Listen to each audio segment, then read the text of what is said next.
The Sapugaskada power plant that generates 105 megawatts of power halted power generation after it ran out of fuel this afternoon. For how long can the active power plants generate power? The Ceylon Petroleum Corporation supplied 10,000 metric tons of diesel to the Kalanithissa power plant last morning. This would be enough to generate electricity for 6 days. The barge-mounted power plant at the Colombo port received furnace oil yesterday. CEB spokesperson Andrew Naumani said this would be enough to generate power for 3 days. Will power cuts be imposed in the country? CEB spokesperson Andrew Naumani said there would be no need to impose power cuts during the weekend as the electricity demand is low during this period. However, the situation may change next week.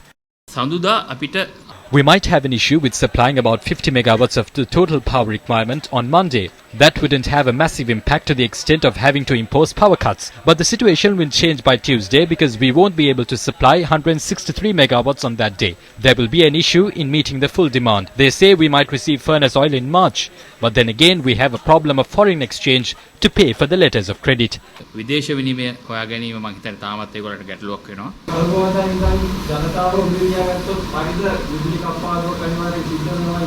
දැනට තියෙන තත්ත්වය අනුව අපිට පෙනී යන්නේ අගහරවල් ඉඳලා විදුලි කප්පාදුවක් වෙන්න තියෙන ප්‍රවණතාවය වැඩි කියන එක.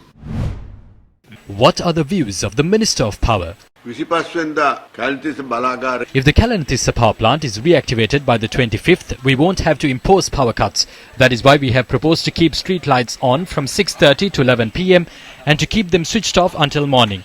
Otherwise, we can keep street lights switched off until 10 p.m. and keep them on from 11 p.m. until next morning. As houses will be open between 6:30 and 10:30, there won't be an issue when switching off street lights.